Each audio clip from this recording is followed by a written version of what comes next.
We are going to be joined by the Treasury Secretary of the United States and a friend of mine, Scott Bessent, and over 1,000 Turning Point USA high school and college chapters across the country to discuss financial literacy.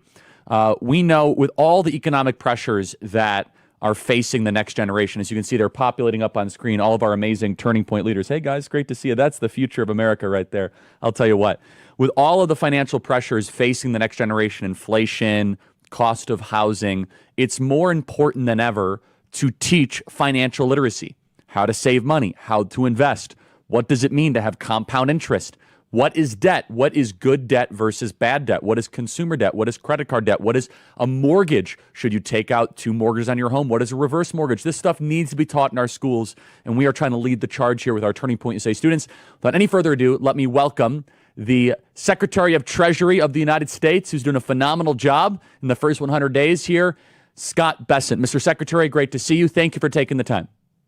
Hey, Charlie, great to see you. And this is part of Financial Literacy Month. And I think that there's nothing more important. Well, thank you. I agree. And what we have here is over 1,000 of our Turning Point USA chapters, high school and college chapters, that quite honestly, in the next half an hour to 45 minutes, they're going to learn more about financial literacy because it's not taught in our schools. It's not taught in high school. It's not taught in colleges. And let me just ask you before we go to our first question, which is Trey from University of South Carolina. Why is it, do you think, that financial literacy has not been in our curriculum, Mr. Secretary? Can you comment on that? Because it's a major failing.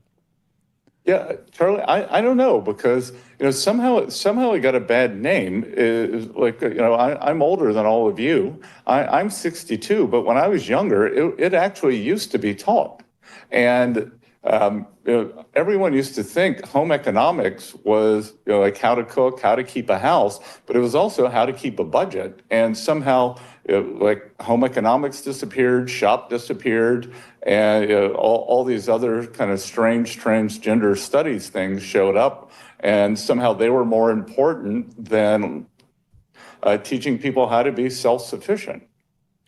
I was on the last curve. It's funny. I went to MacArthur Middle School, and we had home ec, and they got rid of it a couple years later. And it was very helpful because it was all about how to balance a checkbook, what is saving, what is investing, as well as some of the more basic stuff, how to do laundry, how to iron your shirts. And quite honestly, one that I appreciated, young men, here's how to tie a tie. What a concept, right? It's amazing how many young men don't know how to tie ties. Let's get to our first question here. As I mentioned, we have over 1,000 chapters here on the Zoom call. It's an honor to be speaking to you, Mr. Secretary. The first question here is from Trey. He's a Turning Point USA chapter leader at the University of South Carolina in beautiful Columbia, South Carolina. I was just there for a great event that unfortunately got rained out about an hour into it. Trey, great to see you, my friend. What is your question for the Secretary? Well, it's always good to see you, Charlie. We had a blast on April 7th, and Secretary Bessent, it's a pleasure to be speaking with you tonight. And I have a question for you, Mr. Secretary. So, what practical change is the Trump administration making that are going to be helping young people, such as number 1, get married, 2, own a home, number 3, afford kids because this is really a big reason why President Trump won back in November. Young people were looking at being the first generation since Washington, where they weren't, expected to be as well off as their parents were. So, my question. Trey, all 3 excellent points, and I don't know if you know it, I am from South Carolina, so go Gamecocks.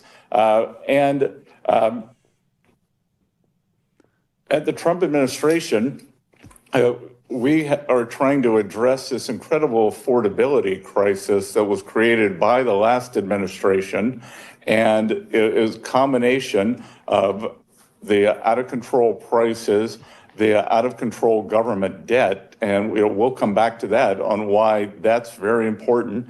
If I was a young person, not fair for my generation to pass it down and then bring down interest rates, bring down the energy cost, and also create economic security, because one of my big sayings is that economic security is national security is economic security, and they're really tied together. So, I'll work backwards here, and I'll say that I think one of the few good things to come from COVID was it was a beta test that if we got into a kinetic war, could the U.S. be self-sufficient? And it turns out we're not. We couldn't supply our own medicine. We don't have a lot of rare earths, which go into the most of our machinery. The semiconductors are all made on the island of Taiwan, steel. So we're trying to bring all those back home. For economic security, one of the reasons I came out from behind my desk in Charleston was I was so alarmed by the way the Biden administration was just spin. And I thought it was deeply cynical what they were doing. They were running up the debt, and then they were going to come and say, we have to raise taxes, and we were going to become like a European-style social democracy. And in this slow growth, high tax environment, that's the worst thing that young people like you could start out in. And then the last thing is the high government debt. It pushes up interest rates. So we have a plan to bring down the government debt and also to make the U.S. energy independent and keep energy prices low. Phenomenal answer. Thank you, Trey, for that. And yes, Mr. Secretary, I did choose the South Carolina question first. There's a little bit of a wink and a nod to the courtesy of you making time. You got to go back home. And so, and I want to add on to that just a second as we get Ryan queued up here from Wichita State University, which is when young people do not own stuff, when young people do not have a stake in the American dream, it can set the prerequisite for radical socialist politics. Ownership of goods, ownership of property is a necessary ingredient for the flourishing of the American middle class. Ryan, great chapter leader for us at Wichita State University.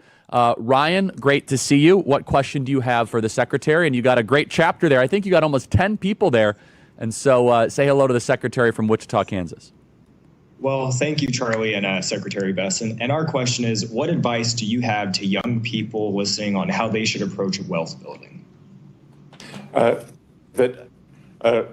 Ryan, another good question, and I'm going to give you an answer that I think is not obvious.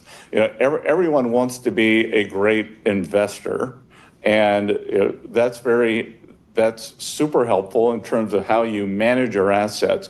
But the other way, and Charlie alluded to it earlier, is how do you manage your personal balance sheet? How do you manage your personal finances? And how aware are you of your risk tolerance? And a good thing about being a young person is you should have more risk tolerance. There used to be, and I'm not a proponent of this, but there used to be a very easy rule of thumb. You took 100, subtracted your age, and then that's the percent of your net worth that should be allocated to equities. And then over time, as you got closer to retirement, you'd have more fixed income, fewer equities. But one thing that I would really tell everyone to think about is like personal tax planning. There's so many things that you can do that in terms of, do you want to live in a low tax state? Do you want to live in a high tax state?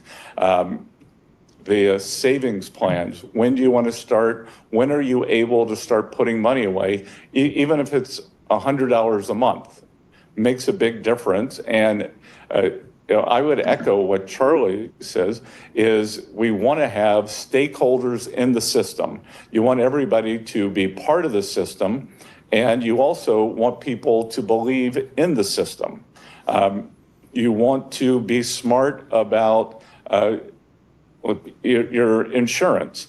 Is it a good idea when you're very young? You can buy very cheap life insurance. That's a great tax advantage savings product over your life. Where do you keep your money?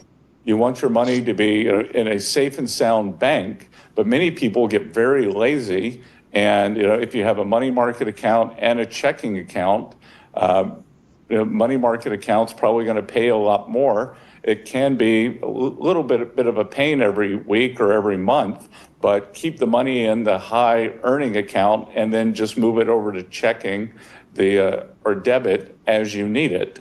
And the main thing too is just when you're young, don't get over your head in debt. College of Charleston, where I live, has a great program for kids. I'm sure all of you have seen freshman year, American Express, all the other credit card companies are out on campus. They're here, sign up. This is going to be great. And before you know it, you're into the semester, you're 2 semesters, you're over your head in debt. You're having trouble making ends meet, maybe have to drop out of school for a while, get a job, your grades go down. So, as Charlie said, having smart debt, and normally credit card debt is not smart debt. Excellent answer. And that's really important, guys, to understand also, and I'm sure we'll get to this at some point in the conversation, but if we don't, learn the tax laws. Now, Mr. Secretary is working on a phenomenal tax bill with the president that will hopefully go no tax on tips, no tax on overtime, and all that other stuff. But understand that a mortgage actually has some tax benefits to it to a home. So understand that credit card debt has no such advantages in the tax code system. In fact, you want to try to borrow money on something that gets more valuable. By the way, that was the argument for student loan debt in a year past, right? Years past. Well, you're going to get more valuable over the next 30 years, so you might as well borrow money on yourself. Well, understand that, going and spending money on experiences, going out to eat or going on vacations, those are very diminishing returns over a long period of time. And so understand the different types of debt is critically important. Okay, next, we have a high school chapter here. We know we have more high school chapters than college chapters at Turning Point USA. Before they take the next question, what I want to do is, if there are any questions that you have, because they're moving really fast, and I guess this is only like 30 minutes long, but they went over a whole bunch right there that I want to make sure isn't over anybody's heads. Meaning, if you have some cash accumulated, whatever that level of cash is, only keep enough to pay your bills in your checking account and move your money over into a money market account. Money market account is going to accumulate interest for you. And it's better than just leaving it in a checking account or a low-paying savings account. So move your money from your checking account, leave enough for your rent, your mortgage, your car payment, your groceries, and keep the bulk of it in your money market. And then every time you get paid or whatever check you get, keep a little bit, whatever that percentage is, in your checking, and move the rest into your money market or wherever you want to do.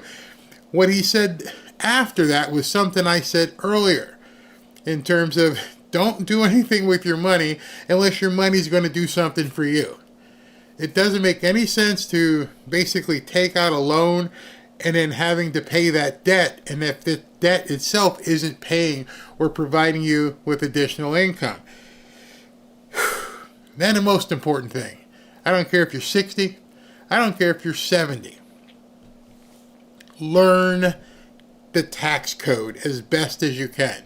Understand that there are so many things that you can do that can lessen your tax burden, so you don't have to worry about it so much. Again, if you're filing a 1040EZ form, you're not doing yourself any justice, because the rest of the tax code, nobody who actually is trying to accumulate wealth or become more prosperous is filing an EZ form. Doesn't happen. Let's see. I didn't say the banks are going to crash. Aren't the banks going to crash? I don't foresee there being a bank crash, but then that's where you hedge. That's why we'll talk to Kevin tomorrow, but that's why you buy these, gold and silver. I'm sure they'll probably get into it so that you have that hedge just in case. No, money markets require a certain balance. That's absolutely true. You got to have a minimum balance to open certain level of money markets. I choose crypto, F the banks. Yes, that's a good movement if you want to do that. See, the property values and replacement value is driving my mortgage up again. Yep. But if you get the insurance raised higher than your replacement value, it shouldn't cause it that much. I don't have any credit cards. You have to learn how to move money if you accumulate a lot. Yes. And a lot is going to be different to different people. All right. So let's continue with Secretary BESSENT. It is Andrew, Nick, and Knox from Fort Worth Country Day High School in Fort Worth, Texas. Great to see you guys. What is your question for the Secretary? And I love the hat. Hello? Yes, you are on. I don't know if it's Andrew, Nick, or Knox. What is up, and what is your question for the Secretary?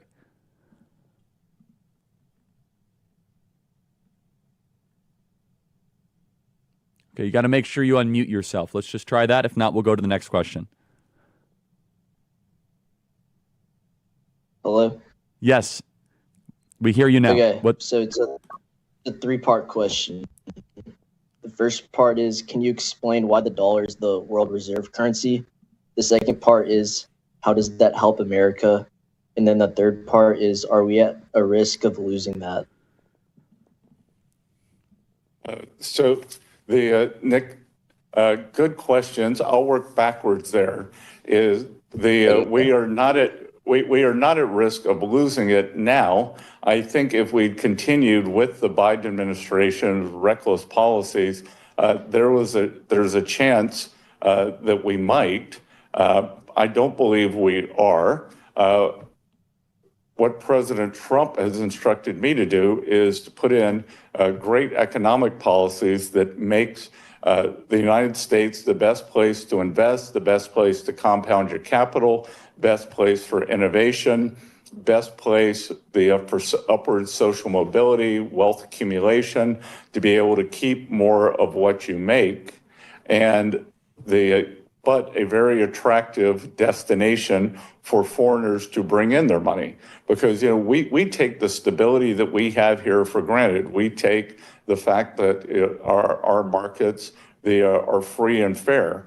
Around the world, it's not like that. Argentina, that I just visited 3 weeks ago, has a very dynamic president. You may have seen him, President Milei, and he is having to save his country. But Argentina, 100 years ago, was the 9th richest country in the world. Now I think it's something like 120th. So people like Argentinians want to put their money here. And then why is it important to be the reserve currency? Because it gives us low-cost borrowing, gives us the authority over the rest of the world in terms of issuing debt, in terms of the world is priced in dollars. So gives U.S. companies an advantage, gives the U.S. government an advantage for borrowing, and really helps us maintain our defense posture and our foreign presence. Everybody wants to be in the dollar. Commodities are priced in dollars. Oil is the most important commodity in the world. It's priced in dollars. So we got to work hard to maintain our reserve currency status. I'm sure that we are going to do it. And President Trump did an incredible job in his first term. There was some bad behavior by the U.S. government in terms of fundamentals, and now we're going to be back on a good track. And I can tell you, everybody in the world wants to come here now. And I will add on top of that as well. Everybody in this audience, you guys have inherited really what is a birthright, which is the U.S. dollar as the world reserve currency status. We do not want to lose that. Look at that right here. Losing that would be detrimental and potentially catastrophic. And President Trump wants to try to decouple the BRICS. Joe Biden did nothing when it came to BRICS. He couldn't care less. The fact that these countries were trying to assemble an alternative to the dollar, a big problem. Jack is the next question from Towson University in Towson, Maryland. Jack, what is your question for the Secretary? Hello from Towson University. Thank you, Mr. Kirk. We hope to have you sometime down here in the future. And thank you, Mr. Secretary, for taking our question. So our question is, there is a lot of concern that the Trump tariffs may increase product prices sometime in the relatively near future. So when can we expect prices to decrease, and how will that benefit college students in the long run who are already broke? So the tariffs, we'll see where the negotiations come out. Tariffs are more like a one-time price change. So we could see a price adjustment over the coming months, but at the same time, we're seeing rents go down. We're seeing energy prices go down. My cousin from Daytona Beach, Florida, if you could believe it, gas in Daytona Beach is $1.92 a gallon. So we've seen about a 20% decrease in energy prices. And President Trump is committed to lowering taxes. So the way to think about it, the price on the shelf may go up slightly, but your take-home pay will go up. The sort of what we would call the after-tax earnings for whether you're single or for a household will go up. And then the other big tax that is really an invisible tax is regulation. So the average household in America, the cost of regulation increased by about $3,000 per year under President Biden, and we are working on cutting that back. So you should be able to see a substantial decrease in regulatory burden. It's phenomenal. And I believe we're going to have a conversation in a little bit about inflation. And I do want to get into that because the number one primary driver of inflation is government spending. We have a debt-financed government spending, cheap money spigot, and it's a tough thing to decouple there. But we have a lot of advantages. And one of the advantages we have is our people, our obviously world reserve currency status, the entrepreneurial capacity of America. Also, artificial intelligence is massive. We are going to become the AI capital of the world. Jacob is here. Jacob is from Green Valley High School in beautiful Henderson, Nevada. Jacob, what is on your mind and what is your question for Secretary Bessent? How's it going, guys? Just wanted to say I'm a super big fan. Thank you guys for taking the time to answer my question. My question, I wrote it down. Can you explain what causes inflation? People claim COVID disrupted supply chains all around the world, and that's what really caused inflation. Is that true, or did Biden directly spark it through bad fiscal and monetary policies? Very nuanced and important question.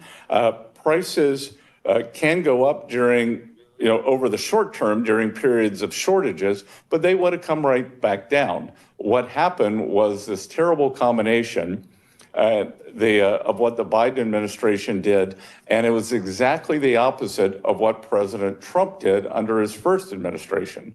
So he cut taxes and deregulated. So when you deregulate, there's more supply of something. There's more supply of energy. There's more supply of housing. There's more supply of goods and services. So there was a demand shock for goods because that was people had more disposable income. At the same time, there was a supply response, so there was a greater supply of everything, and there was very low inflation, about 2%, which is the long-term average. Under the Biden administration, they were playing with fire anyway, and there were the COVID shortages, but they had a federal spending shock that was, as Charlie said, debt financed, and then they put in more regulations. So more regulations meant less supply, higher energy prices, higher house prices. So that was really the recipe for inflation. And what we're trying to do right now is deregulate, get the private sector going again. Biden administration, with this big spending, it was government jobs, and we are trying to do what I call reprivatizing the economy, bring down government spending, re-leverage the private sector, and that, I think that we are going to be very, very successful in that. We're already seeing rents go down. We're seeing energy go down. So supply and demand, the more there is of something, the more the price will come down. And we've stopped this crazy money printing, and we're going to get our borrowing under control because, like I said, it is for all of you on this call that it is not fair what has happened to leave you with this gigantic debt stack that you're going to have to work your way out of. Can I give you the Reader's Digest condensed version of what he just said? What he just said was everything that you see in the economy, Biden administration did it intentionally. This wasn't by accident. It wasn't by incompetence. What kind of incompetence? But they did it intentionally. That 2-minute clip should be played on every news channel, probably 24/7. Every single time they come on, they should just play that. What you guys don't understand is by deregulating, it causes supply to go up. If supply goes up, what happens, folks? Prices go down. It's been that way for years. It is an immutable fact of economics. More supply, the prices go down. More demand than supply, the prices go up. They purposely, with full intent, decided they were going to overregulate everything possible here in America, which increases prices automatically. And then on top of that, they're going to raise your taxes. This entire thing was designed to bankrupt you, to bankrupt America. There's no doubt about it. If you don't understand what he just said, rewind and listen to that again. Everyone knows this whole Green New scam thing was to completely regulate everything. You can't even pick your nose without having a permit. And by doing so, the Kleenex companies and the earwax companies, they're going to go out of business because it's too expensive. So now, by getting rid of the regulation, this is crazy, it increases supply because more companies want to sell. So everyone who's worried about the tariff thing, that's basically telling the other competitors, you can't play in this sandbox. We're going to make it better for American companies first. But nobody in the media, nobody wants to talk about that. And I want to just piggyback on that, and let's add more context and color, if I could ask a follow-up, Mr. Secretary, which is that in 2008, 2009, our leaders had to make a choice. You remember this. You were running very successful businesses at the time, and it was very tempting to turn on the cheap money spigot. And I get it to a certain extent. I think you can make an argument for TARP, Targeted Asset Relief Program. The stimulus was questionable. But what was disturbing is that this prosperity from 2008 onward has, of course, been materially prosperous for some Americans, but it has actually only made the wealthier even wealthier, the wealthy wealthier. And it's been very hard for the middle class to own stuff post-2008 financial crisis because we have a government debt-financed economic system. Turning that off, if not managed correctly, can be very troublesome. Can you speak to the balancing act that you and President Trump have to navigate from the bond markets? Because being able to deal with all that, once you go and you let's just say indulge in cheap money, good luck getting away from it. Talk about that balance and how you guys now want to get us back to an actual material economy where we make stuff in this country. Charlie, that's the essence of the Trump economy, and it's really two things, or I would say three. But one is bringing down this debt and deficits, but we're going to do it slowly. We didn't get here all at once. I tell some of the members of Congress who, they're good men and women, and they want to bring the deficit to zero tomorrow. And I said, look, our fiscal situation, we have a 350-pound, 2-pack a day, the patient on the ICU table, and he or she is not going to hop out of the hospital bed and run the Hawaiian Ironman. What we're going to do is do it slowly, because we didn't get here in 1 year. We're going to bring down the deficit about 1% every year, and during President Trump's term. And if we do that, we'll start paying down debt and creating value. The other thing too is I don't want to scare all of you, because one great thing that you have to look forward to is this incredible productivity boom. What really creates wealth is productivity. The same number of people, working either the same hours or fewer hours for more output.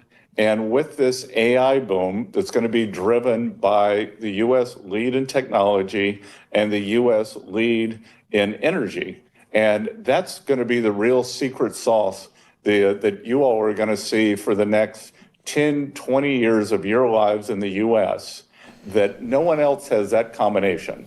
We have the world's greatest technology sector, and we have the world's biggest energy sector. So, if you think about a barbell economy, we have technology on one side, energy on the other, and they're going to meet with AI. And then what President Trump has instructed his cabinet, the econ team like me, to do is to fill in the middle and bring back high performance manufacturing jobs. So, before, either you had to be in high tech, you had to be in energy, and everything in between just got decimated. We gave up on manufacturing. And look, manufacturing, that I don't. There's one comedian who said, I don't know about all of you. I want to wear Nikes. I don't want to make them. So we're not going to bring back the jobs of the past. We're going to have the jobs of the future here. And I wanted to stop right there because I'm like, that whole thing I say about where the puck's going to be? He just explained it. This guy is giving out so much information, so many nuggets in such a short period of time. This is all they need to play. Forget the media. Forget the Maryland man. Forget about the judge. This is what everybody needs to know. This kind of financial information, which isn't being taught in schools, isn't being talked about on the news. He just explained it. Everybody worried about AI? Get over it. There is no choice. There is no back seat on that bus. You either get on that bus and understand where it's headed, or you're going to get run over by it. I didn't say it to you guys when I first started doing it because I just wanted to try to start some controversy. No, this is where things are going. If you sit back and look, he just explained it. We got the technology, and over here we've got the energy, and in the middle we're going to fill in. But these are our big sides of our barbell. You getting it? You can share it and talk to people.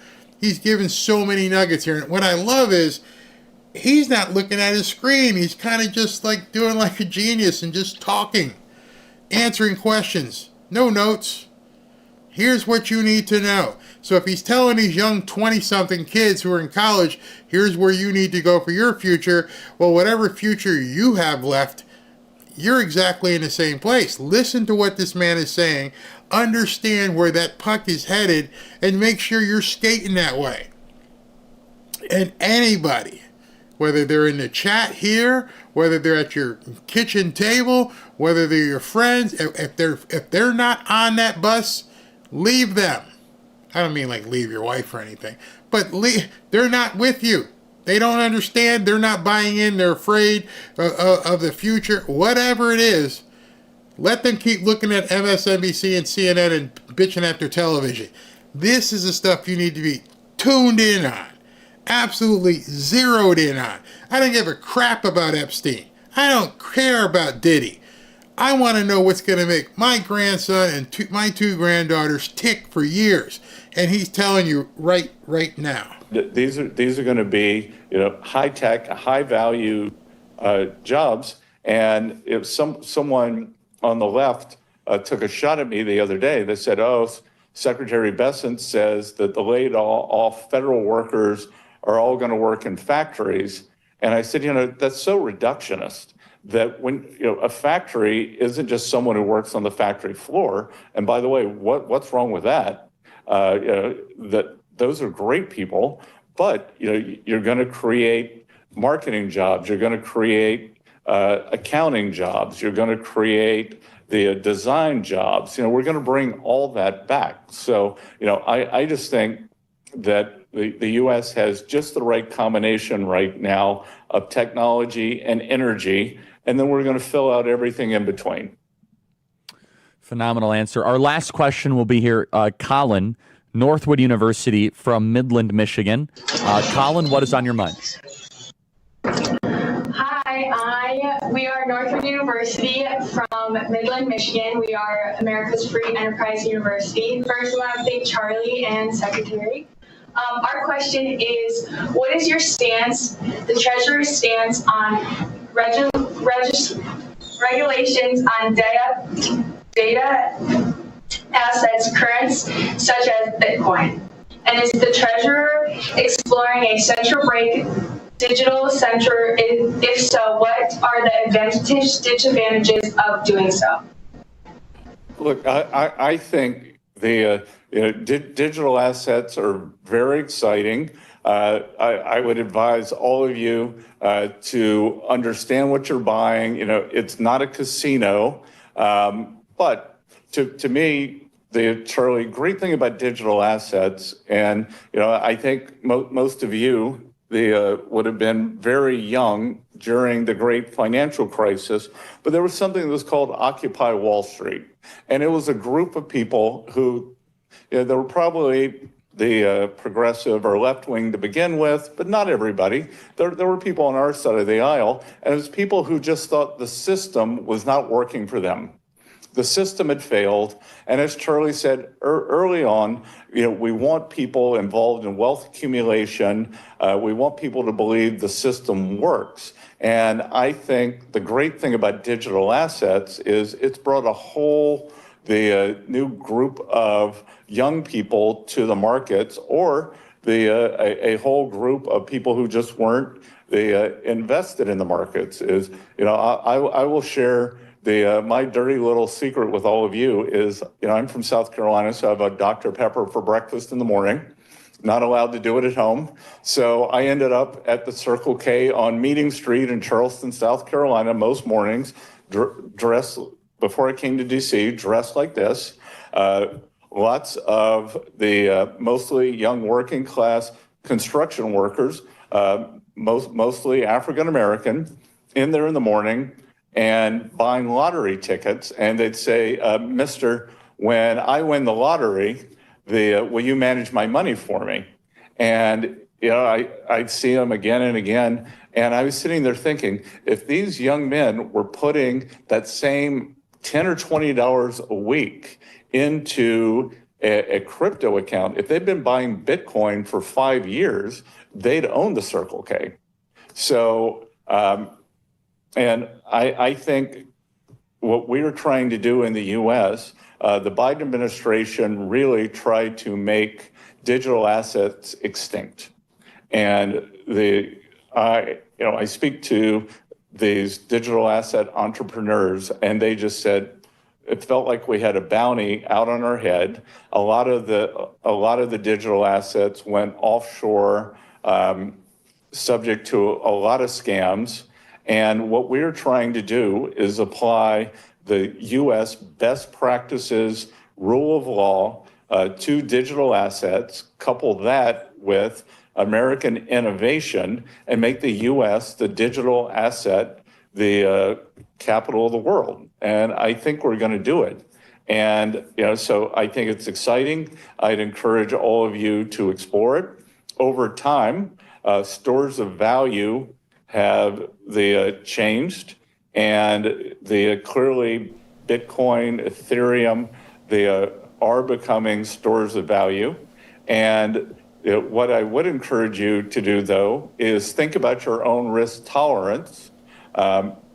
You probably, depending on your savings, there is some level. Digital assets are very volatile, but if they're going to be a good investment for the long term, then you could sit through the volatility. But if you want to be involved, think, what is the right amount that you're willing to risk? Is it 5% of your assets? Is it 10%? Is it 20%? And they really keep it well researched and decide what your risk tolerance is. That way, you're not buying at the top, selling at the bottom. You can do the opposite and always leave a little room to buy a little more. I just hope, I know Ashley's trying to get Secretary BESSENT on our show as well. This is fantastic for the college and high school age kid, and you guys are probably learning something from it too. But I want him, one of the reasons I'd love to see him on the show is to tell older people, my age, your age, it's not too late. This thing is going to take off like a rocket ship in the next, 60 to 120 days, which is probably why you're seeing the Democrats freak out. You have to wonder to yourself, why is it that these people are so insane right now? Why is that little Curry dude trying to impeach Trump? What is it about them? Instead of trying to say, let's help everybody get better, they don't want it to happen because it's about power.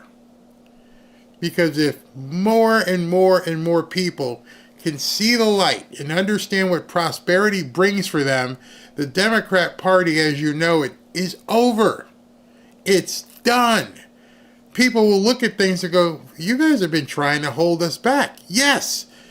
The light bulbs will go off. I can do this? Yes. These young kids who are all over the country watching him talk, they're probably thinking to themselves, I don't need to watch MSNBC, CNN, or ABC anymore, do I? Nope. I don't need the clicks on social media. Nope. Start working on behalf of where you want to go. Ignore the noise. Focus on the signal. Signal versus noise. Very common thread. Everybody out here, I can tell you what people are screaming at. And you can often see it in the thread. People are screaming, hey, Pam Bondi needs to do more. And Kash Patel needs to do more. And we need to see the Diddy files. And we need to see the Epstein files. And Congress isn't doing this. And blah, blah, blah, blah. And MSNBC said that. How do any of those things? And I want you to look in the mirror. You don't have to, there's nobody here in the chat you have to answer to. So I want you to look in the mirror and say, if I do all that today, if I complain, if I post this, if I want to see it, how is your life changed for the better? And if you guide every single one of your decisions by saying to yourself, how can this improve my life? How can this improve my balance? How can this improve my family's well-being? And if you gauge everything by that, you're going to push a lot of the noise out. This guy's, literally, it was like a 25-minute talk. He's got, I guess that was the last question. And I'd have paid for this. If just to give it to my grandkids. Mr. Secretary, thank you for your time. We have 2 minutes remaining of what we're scheduled. The last question I have for you is, what do you wish you would have known at age 22? You ended up being very successful. You're the Treasury Secretary of the United States, incredible success in finance. What's the one thing that you wish somebody would have taught you that you would have internalized when it comes to financial literacy? Charlie, it's going to make me sound like the most boring person in the world. Great tax planning. Just sit and great answer. Think about tax planning, especially once you have a family. But when do you want to buy a house? When do you not want to buy a house? How do you manage your finances? As you said, the mortgages are deductible, but you buy a house and it's but you're locked in one place. And then the other thing too is there's a famous baseball player, the only baseball player to bat over 400, Ted Williams. And he was interviewed once, and they said, Ted, how'd you bat 400? And he said, I only swung at strikes. And you're all young people. You're going to see a lot of things happening over your career. There are going to be a lot of great opportunities. And so the other thing I would say is, don't be afraid of change. Don't be afraid of volatility. Don't be afraid, like that. How about stopping it right there? Don't be afraid. You see, the people who tuned out earlier when I was talking about real estate, and the people who tuned out when I was talking about AI, it's their loss. Let them be afraid. In fact, what you should do is think that you're 10 feet tall and bulletproof. Let me figure out all I need to know about Grok and OpenAI. And think about what you can do beyond that.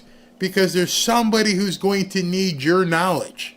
So you can garner it from guys like Scott Bessent, and that some of you guys ask me questions, but who's going to ask you questions soon? Who's going to tap on your shoulder and say, what do I do with this Bitcoin thing? What do I do with this AI thing? Dad, Mom, Grandma, what the heck is Grok? I want to know all these things. I'm a sponge. And you, as the grandparent and parent, have to pave the way so you can actually have these conversations. I never want to be in a position like some people, like, oh, you know, it's just way out there. I'm afraid of it. No. How do I lose fear? I attack it. I go after that which scares me and realize there's nothing that can hold me back except myself. And so in this short period of time that he's talking, and you can almost see him couching his words, because he's like, I don't know if I'm going to get too far in the weeds, and, you know, your mortgage is deductible, and yeah, that alone, do people realize that your mortgage is deductible, and how you can do different things? How can you push off taking capital gains? All these different things you're never going to hear on television, and the reason why they're there is to keep you from learning. There's no other reason for them to be on the air except to keep you from seeing what's really important to you. Like I've said on Twitter many times, pay attention to those things which they don't want you to pay attention to. Because if you're not paying attention to that stuff, then you're really missing out. So you've got to pay attention to those things which they don't want you paying attention to. And watch the difference in terms of how you're going to feel. Of course, I'm still going to talk about news, but this is exactly what I was talking about. Of tough situations, you know, in my career, and then I'll get off, Charlie, is that I graduated from college in the mid-'80s. There was a crash of '87. There are these the savings and loan crisis, the Asia crisis, the dot-com bubble burst in 2000. And, you know, let's just say the dot-com bubble burst in 2000. I think Amazon stock may have gone from 100 to 3. And Warren Buffett says biggest mistake that he ever made was not Jeff Bezos came to him and said, you know, would you finance me? And he didn't. So that try to have a long-term, when you see a crisis or when you see a dislocation is probably a better word. Think about the long term and always have some liquidity on the side. In 1987, the stock market crash was down 20-something% in one day, and I worked for this Middle Eastern family, and you know, I was 25. I was freaking out. I was like, oh my God, what are we going to do?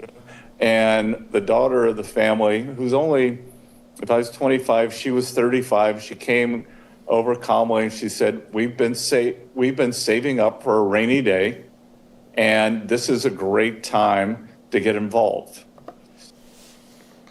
I'm pretty sure I told you the time to buy when there's blood running in the streets. That's not something I made up. Rockefeller said it. So many people said the time to buy is when blood's running through the street. When everybody else is freaking out, watch them run around. Watch them run around with their tails between their legs and their heads chopped off like chickens, because that's the time you make money. And no, it's not bad. It's not a bad thing. I think that's the biggest thing people have to realize. It's not bad to seize opportunity. You see people seizing opportunity every single day. You just watch, many of us, just watch the NFL draft. And as these 21-year-old kids were walking on stage, they were going from the back room to being multimillionaires instantaneously. Just for catching a football or throwing a football. And you watch other people's fortunes go down when they weren't called. Nobody seems to have a problem with them. Nobody seems to have a problem with Taylor Swift making gazillions of dollars and flying around in private jets. But for some reason, you're not supposed to. You're not supposed to enjoy that kind of success in your life. And you are never taught that you can seize opportunities when things are not looking so opportunistic. That's because it takes a paradigm shift up here. Understand, it was something that Deion Sanders used to say a long time ago, long before his son, a long time ago. On every play in a football game, somebody's going to make a play. Somebody's going to do something. Either you're going to score a touchdown and make a fantastic play, or someone's going to make a tackle or an interception and they're going to make a play. But on every single down, someone's going to make a play. Why not it be you? So every single day, tomorrow morning, somebody is going to make a play. They're going to find a stock. They're going to find that house. They're going to look at this Bitcoin. They're going to do something, because it's going to happen whether you're playing or not. Your job is just to say, where's the opportunity that I can jump into? Is it buying some silver? Is it buying some gold? Is it learning how to buy some, Ethereum? Is it about buying foreclosures? Is it about anything? Singing a song and selling it? Taking one of Robin's paintings and putting it on a t-shirt? What is it, the opportunity that you can find and exploit for your own benefit? I use that word on purpose. Exploit. Because exploiting something, again, here's a word that has had bad connotations, which is 100% perfect to be using. Yes, you want to exploit opportunities. A football quarterback is going to exploit a vulnerability. A NASCAR driver is going to exploit someone who's not drafting or doing something correctly. An MMA fighter is gonna exploit somebody who may drop their hands or something. Every time somebody does something that is not right, you have a chance to exploit it. The reason why I said that so often is because I need people to get used to that. There are so many things, and when you make that paradigm shift, that what you're used to is you shouldn't do that. You shouldn't do this. Oh, people don't do this. I'm like, are you kidding me? Are you kidding me? Every time somebody buys a stock, it's because someone else sold. Someone may have sold because they made money. Someone may have sold because they lost money. On every play, on every sale, someone's going to make the play. You just have to train your mind that it's okay to be in that game.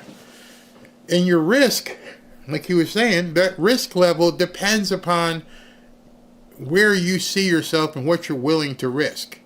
What did he say about the guys who are buying lottery tickets every week? Basically pissing money away every week at the chance of 1 in gazillion. Do you think you have a better than 1 in gazillion chance of return by learning how to do something? Like he said, if you had bought Bitcoin every single week wow, never mind. 5 years ago when I saw it, and I'm kicking myself. What's this Bitcoin stuff? You're crazy. How much you want for that? Oh, it's like $150 a Bitcoin. Yeah, that's a joke. Oh my gosh. Kid's got a Maserati and a $6 million house right now because he bought this stuff called Bitcoin years ago. And I'm like, you kidding me? Yeah, it's worth like $100,000 per coin right now. You could have had it for $150. The opportunity that was right in front of you, you missed it. You didn't skate to where that puck was. You tried to kick the puck off the ice, you moron. Smacked myself upside the head. So have enough liquidity for a rainy day. Over the course of your life, be prepared to take advantage of very interesting situations. And always know your risk tolerance. That's phenomenal advice. And remember that if you can figure out how to send the government less money, no offense, Mr. Secretary, you're going to be in a great spot. In fact, you're working to make it so that people send less money to the government. Thank you so much for your time, Mr. Secretary. Let's have all the students on screen. Can you see that, Mr. Secretary? Thousands and thousands of students. They're all waving and thanking you for your time. And so good. And Charlie, why don't you organize a visit for some of the Turning Point crew here sometime in the next couple of months? Love to host them here at Treasury. We would love that. Thank you. We will do that this summer. We'll send a special group of students to the Treasury building, which is now open for business. Believe it or not, it was closed during Biden's entire term, which is just crazy. Insane. Thank you so much, Mr. Secretary. Thank you to all of our great students and everyone that helped put this together. Talk to you guys soon. Thanks so much. Good night.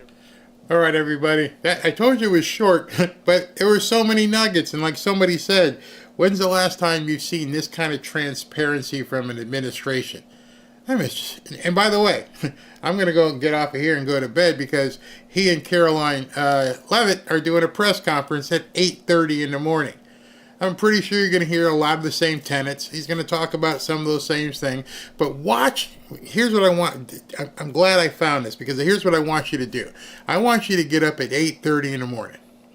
I want you to listen with me that press conference that he and Caroline Levitt have with the press. And watch the difference in the questions. They are not going to try to elicit questions that are positive for the American people. Everything they talk about will be anything they can to detract from what he says, to try and push down and tamp down any opportunity because they don't want you to have something. Now, you know what I may do? I may take this tomorrow at 8:30. I may go live at 8 o'clock and just let this play. And let everybody hear what he had to say to these kids. These kids who are asking questions about how they can promulgate wealth, how they can enjoy prosperity, which will be completely different to the pigs in the media tomorrow.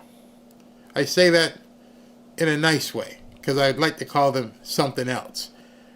But just listen, just watch tomorrow. After you've just heard this, you're going to go, oh my gosh, are these people for real? Yeah, they're for real. They hate you. They hate everything you stand for. They hate the flag. They hate it all. They don't want this man talking about prosperity and wealth. I'd be shocked if we heard positive comments tomorrow. Shocked. Oh, it's absolutely crazy. All right, thank you, Susan. You're very welcome. Thanks, Barry. That was great listening to. He dropped some gold nuggets for sure. And I'm telling you, listen tomorrow. I'll go on at 8. I'm going to go ahead and get some sleep right now. Kiss the wife, take the dog out, grab something to eat. And I guarantee you. And the thing with it is, as you're listening to it, you'll remember what you heard tonight. And it'll shock you because you'll say to yourself, why are people like this? Why are they trying to keep the American people down? You've got the Secretary of the Treasury in front of you. He's a billionaire. And the thing you should be asking him tomorrow, Mr. Media, Mrs. Media, is how did you do it? And what can you tell us so that we can prosper? Every question should be, hey, what should we do about mortgages? What should we do about taxes? Notice what Charlie said. That's another thing that a lot of people, even Christians, have a problem with. I'm going to tell you right now, and that's why Scott Bessent was smiling. It is imperative on you to learn how to avoid paying income tax. Everything you do financially should help you avoid paying income tax. And people are like, what do you mean? You can't, that's illegal. No, you missed the word I said. I said avoid paying income tax. I did not say evade paying income tax. Evading is illegal. Avoiding is encouraged. You are encouraged to avoid paying as much income tax as you possibly can. They don't teach that in school either. That is something you never hear people say. There's a difference between evade, illegal, and avoid. If you owe $5,000 for taxes and you evade it, then you could go to jail. If you owe $5,000 in taxes and you sit down and say, I can deduct this, I can deduct that, I can deduct this, I can deduct that. Now I owe you $900. Big difference. Those are all legal, but you don't know because you don't know anything about the tax code. And if you're filing that 1040 easy, it should be 1040 crazy. Crazy if you're filing the 1040 easy form. Crazy. Never mind easy. We're going to start calling the 1040 crazy form because you're not avoiding taxes. All right, everybody. I'm going to get out of here.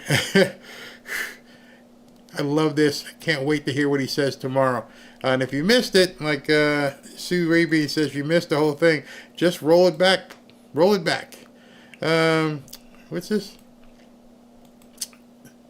There it is, Lori. I didn't know you could avoid taxes. Yep. They don't teach that. They don't talk about it in the news. That's why Scott Bessent was smiling. That's why Charlie Kirk said, yeah, we're trying to get you to pay as little to the government as possible. 100% legal. Don't let anyone ever tell you otherwise. I encourage you to find every way you possibly can on how to avoid paying taxes. And that, in order to do that, you're going to have to educate yourself. Evading is going to get you in trouble. Avoiding, find out every little thing you can deduct. Did you know? Let me just show you something. This will. I forget what the number is in 2025.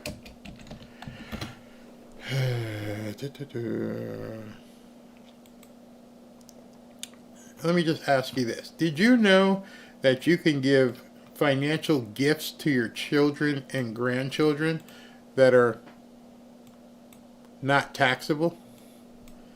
Well, you can.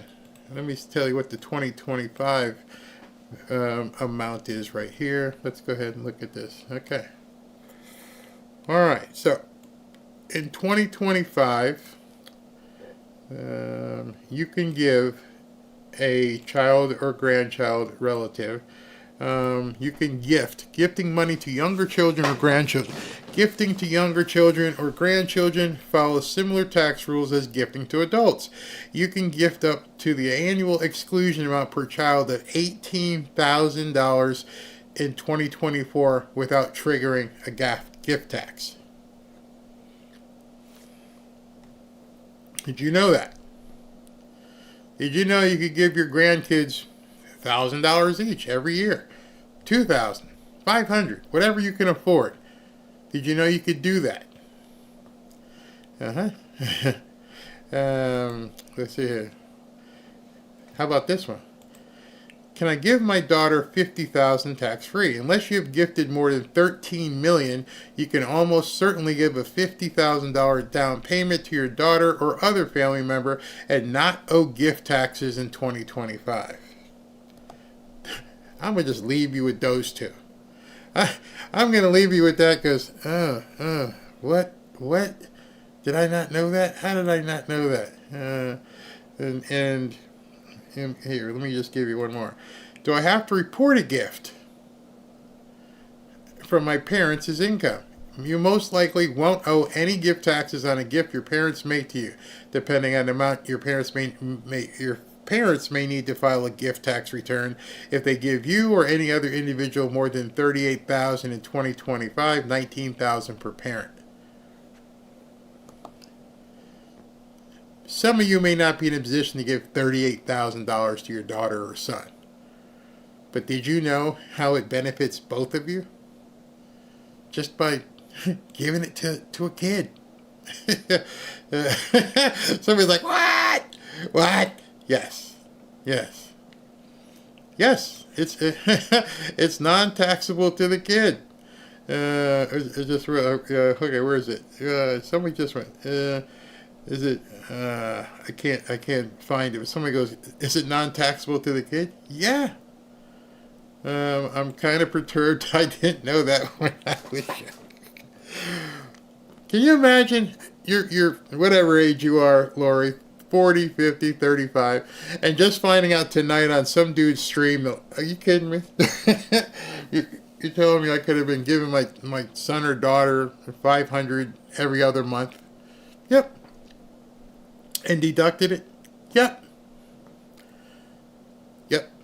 You don't have to give the whole thing. Let's say this week you can put it in a savings account for grandkid and say I've got $500 I can spend on the grandkid this month.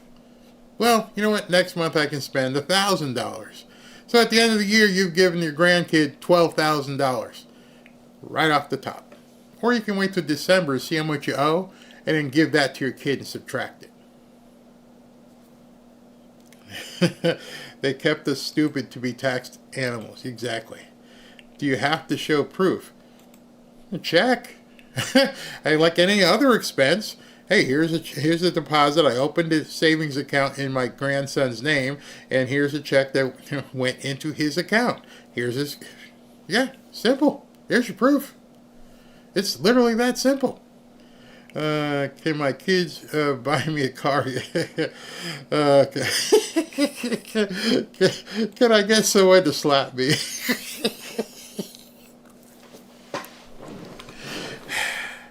There's a reason why rich people stay rich. There's a reason why they do what they do and hope you never find out. And you're just finding out the beginning of it right now. The beginning. Lawyer's like, I had no idea. No. It used to be 9/9. Yeah, exactly. It has to be done in a certain way. Yep. It's amazing. It's amazing what they don't tell people. Of course, talk to your own lawyer and your tax people. And by the way, never go to H&R Block. Never go to a tax accountant. Never. This I will say, and I will give you this advice for free. Never go to an accountant.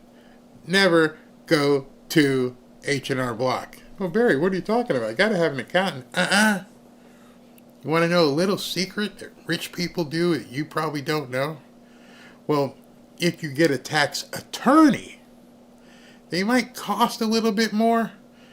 But guess what you have with a tax attorney that you don't have with an accountant? Anybody want to guess that one? All right. Well, the attorney, you have attorney-client privilege. They can't disclose anything you're doing. Nobody tells people that.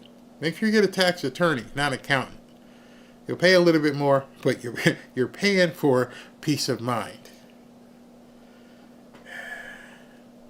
Whereas you go to an accountant and they want to, they blab it. They're telling everything. Tax attorney, you're protected. So just wanted to let you guys all know that. Privacy. Bingo, MAGA. Bingo. I feel richer already. It's so much. And, you know, I need to get a tax attorney on, I guess, for a guest. And we'll talk finances and different strategies because it's so up here. But it's really not. It just sounds like it's way up here because nobody has told you. How do you fill out your W-4 form at work? Do you have to have all your taxes taken out like that? Can you just decide how you're going to pay your taxes? Maybe somebody should explain that to people. Do you know? It's just there's so much. Dang, that was a gold nugget. Legal representation. Yep. Man, yeah, there's so much.